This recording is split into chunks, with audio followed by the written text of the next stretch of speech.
दोस्तों, जब भी मैं अपने भांजे या भांजी को गोद में लेकर सड़कों पर सैर करने निकलता हूँ तो एक अजीब सी बात नोटिस करता हूँ।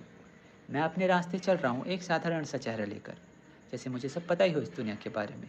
लेकिन वो बच्चे हर एक चीज़ को एक क्यूरोसिटी के साथ देखते हैं, कभी पेड़ों को, कभी बिल्डिंग्स को, कभी गाड़ियों को, और बार बार पूछते हैं कि ये क्या है, वो क्या है, ये ऐसा क्यों है, वो ऐसा क्यों है। और तब मुझे रियलाइज़ होता है कि शायद हम बड़े होते होते चीज़ों को समझना कम और डिफ़ाइन ज़्यादा करने लग जाते हैं। मेरे लिए सड़कों पर चलने वाली वो चीज़ सिर्फ एक गाड़ी है, एक डिफाइन ऑब्जेक्ट। लेकिन उस बच्चे के लिए वो कुछ भी हो सकता है। एक अजूबा, एक रहस्य, एक खिलौना, कुछ भी।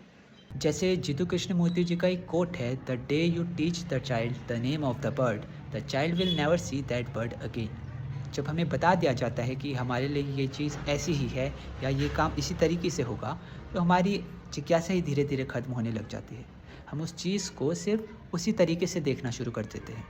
जैसे कोपरनिकस को भी बताया गया था कि सूरज धरती के चक्कर लगाता है, लेकिन उसने इस बात को ना मानकर अपने नज़रिए से देखा और कहा नहीं, धरती सूरज के चक्कर लगाती है, and rest is history.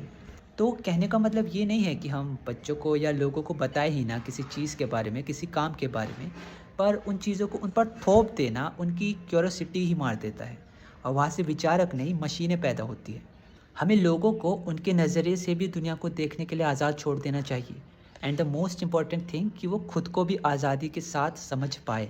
Vincent van Gogh ने अपनी पेंटिंग में तारों को अपने नज़रिए से दिखाया है, और हम, हमारे बच्चे, लैंडस्केप के नाम पर दो पहाड़ों के बीच एक नदी, उसके बगल में एक झोपड़ी ही बना पाते हैं, क्योंकि पैटर्न ही फिक्स हो गया है हमारा।